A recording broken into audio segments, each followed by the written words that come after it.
नमस्कार बच्चों, कैसे हैं आप। देखिए बच्चों, हम पढ़ रहे थे पंचम पाठ चंद्रशेखर आजाद। चंद्रशेखर आजाद चैप्टर का हम चैप्टर डिस्कस कर चुके थे, इसके शब्दार्थ डिस्कस कर चुके थे और इसके पाठ बोध के जो क्वेश्चंस थे वो भी हमने डिस्कस कर लिए थे।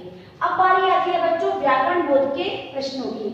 व्याकरण बोध में देखिए सबसे पहला जो प्रश्न है वो है लन लकार वाला, और आपको अगर याद हो तो मैं आपको लन लकार वाला टॉपिक पहले डिस्कस करवा चुकी हूँ। तो आपको सिर्फ धातु याद करनी है कि किस धातु का हिंदी में अर्थ क्या होता है और उसके अकॉर्डिंग आप लन लकार के प्रत्ययों से उन्हें जोड़कर लन लकार के धातु रूप बना सकते हैं। तो लन लकार के धातु रूप बनने के बाद तो सेकंड क्वेश्चन है बच्चों, वो आता है हमारे कि प्रदत्त विकल्पाभ्याम उचितम उत्तरम चुक्त्वा, यानी जो आपको ये विकल्प दिए गए हैं इनको आपको लिखना है कि सही उत्तर क्या है इसका। जो आपकी बुक है उसमें आपको दो चॉइस दी गई हैं, उन दोनों में से आपको एक सही लिखनी है कि कौन सी वाली सही है, चुनकर लिखनी है। लेकिन हम यहाँ पर इस टॉपिक को सॉल्व करेंगे हमारे ग्रामेटिकल पोर्शन के अकॉर्डिंग। देखिए बच्चों, ये है गवर्नमेंट। फर्स्ट जो वर्ड है, पहला जो शब्द है वो है गवर्नमेंट। अब देखिए मैं बताती हूँ आप उनको सॉल्व कैसे करें। गवर्नमेंट में आप थोड़ा ध्यान लगाएंगे तो याद आएगा आपको, गवर्नमेंट का मूल शब्द होता है गौरव। क्या होता है गवर्नमेंट का मूल शब्द? गौरव।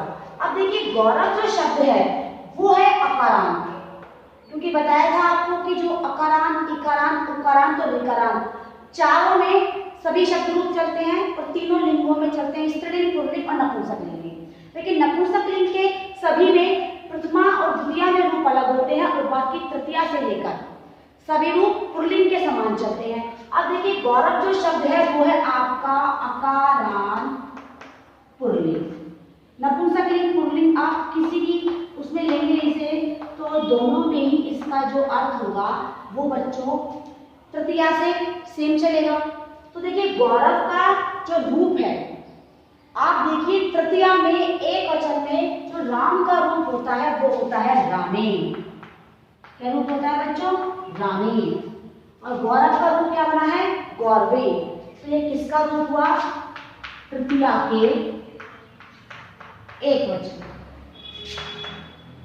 ये बात आपको समझ में आई कि हमने कैसे फाइंड आउट किया कि ये जो शब्द है आपके पास, तो ये तृतीया का एक वचन कैसे है। तो आप इसका मूल शब्द देखें, मूल शब्द के आधार पर इसके शब्द रूप आप जब याद करेंगे तो आपको इजीली फाइंड आउट हो जाएगा कि ये किस विभक्ति का कौन सा वचन है। चलिए अगला करते हैं। देखिए अगला है आंदोलनस्य। अब आंदोलनस्य का मूल शब्द क्या है बच्चों? आंदोलन। मूल शब्द क्या है? आंदोलन। आंदोलन में क्या है? अकारांत। क्या है? अकारांत। तो देखिए जो शय शब्द है, शय, इसको यदि आपने अकारांत रूप याद किए होंगे राम के, तो आपने देखा होगा कि ये शय लास्ट में जो प्रत्यय है वो आता है षष्ठी के एक वचन में, रामस्य। लिखते हैं ना राम के रूप में रामस्य। तो ये क्या है? आंदोलनस्य। तो ये क्या हुआ? षष्ठी का एक वचन। बात समझ में आई आपको ये वाली? अब देखिए नेक्स्ट, मातृभूमि। देखिए बच्चों मातृभूमि जो शब्द है वो है हमारा भूमि। मातृभूमि। तो जो मातृभूमि है यह है इकारांत, लेकिन लिंग कौन सा है इसका? स्त्रीलिंग।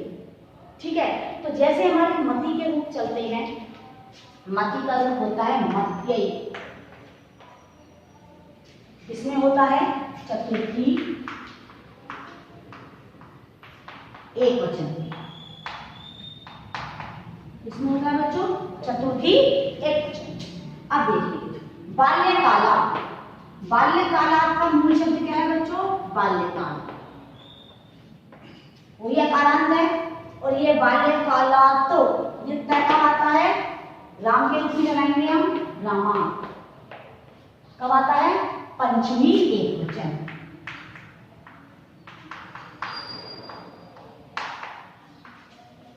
क्लियर? अगला देखिए पिस्तौले। पिस्तौले का मूल शब्द क्या है? पिस्तौल, यानी अकारांत नपुंसकलिंग। अकारांत नपुंसकलिंग में एक कब आता है? एक स्वर। सप्तमी एक वचन, क्योंकि नपुंसकलिंग हम बात कर रहे हैं कि तृतीया से नपुंसकलिंग के जो शब्द रूप होते हैं वो भी पुल्लिंग के समान चलते हैं। तो पुल्लिंग का जो राम का रूप होता है वो होता है सप्तमी एकवचन में रामे।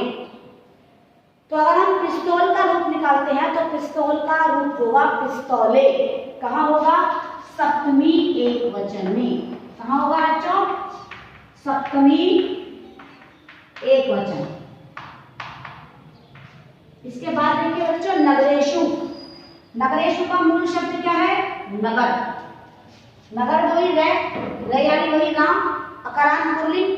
अकारांत पुल्लिंग में शु कब आता है? शु आता है रामेशु।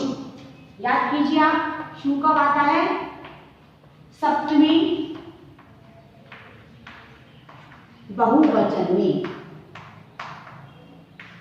अब देखिए बच्चों, जो आपने किए हैं क्वेश्चंस, ये वाला क्वेश्चन आपकी जो बुक है उसमें आपको विकल्पों में दे रखा है, यानी इसके अलावा एक और ऑप्शन दिया हुआ है, आपको सिलेक्ट करके उस ऑप्शन को लिखना है।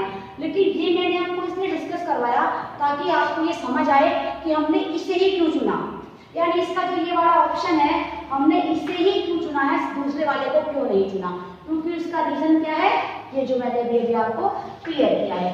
तो कभी भी आपसे किसी भी शब्द की लिंग वचन विभक्ति पूछी जाए तो आप सदैव इस बात का ध्यान रखें कि उस शब्द का मूल शब्द क्या है, और मूल शब्द पता है आपको तो आप उसका इजीली जो क्वेश्चन पूछा जा रहा है उसका जवाब दे सकते हैं। तो अब चलिए करते हैं इसका नेक्स्ट क्वेश्चन।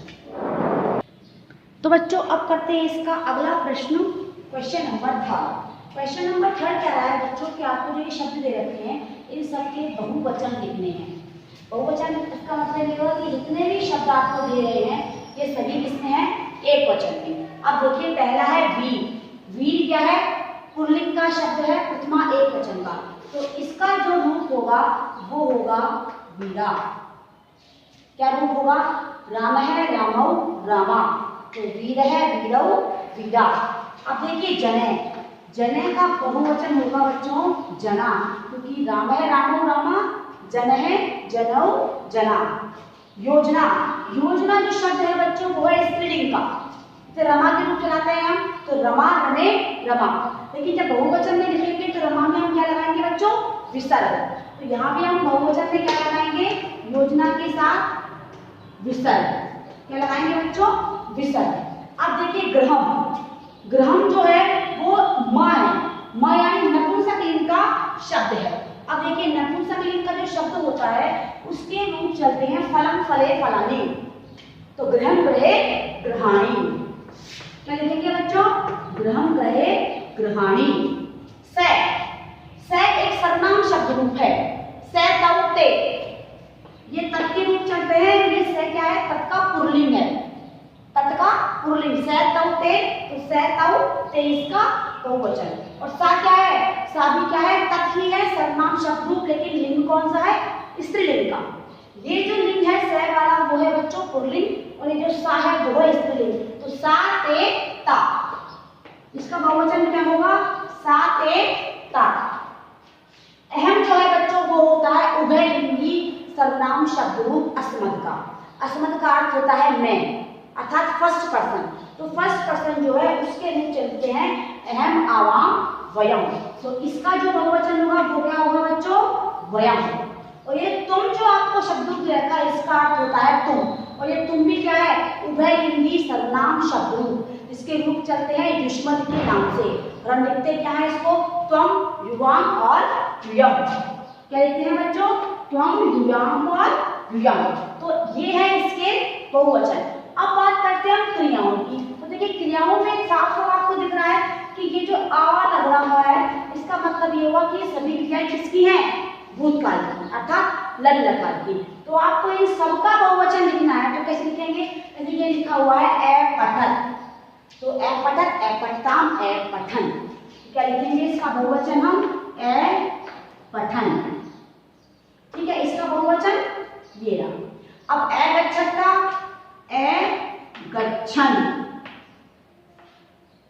ए श्राव्यत का ए श्राव्यन, और ए करोत का ए कुर्वन्।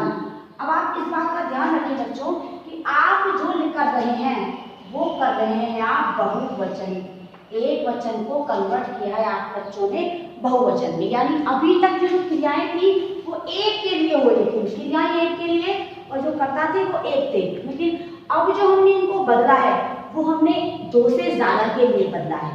किनके लिए? दो से ज्यादा के लिए। अब बात आती है क्वेश्चन नंबर 4 की। देखिए क्वेश्चन नंबर 4 कह रहा है आपको समानार्थक पद लिखने हैं। समानार्थक पद यानी जिसे आप इंग्लिश में सिनोनिम्स कहते हैं, हिंदी में हम कहते हैं पर्यायवाची, तो संस्कृत में उसे हम कहते हैं क्या?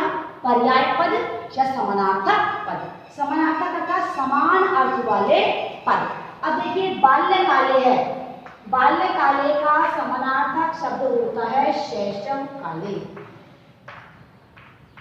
या शैशवावस्था। सेम बात है। ग्रहे, ग्रहे का समानार्थक शब्द होता है आलये। आलये कह ले आप, निरंतर सदन कह ले, जो आपको ठीक लगे वो। संघर्षे, संघर्षे का समानार्थक पद होगा युद्धे। अब देखिए मेरी बात, आपको जिस विभक्ति में पूछा गया है आपको उसी विभक्ति में और वचन में ही इनका समानार्थक पद लिखना होगा। कारागारे का समानार्थक पद होगा बंदी गृहे, क्योंकि इन सबकी विभक्ति कौन सी है? सप्तमी।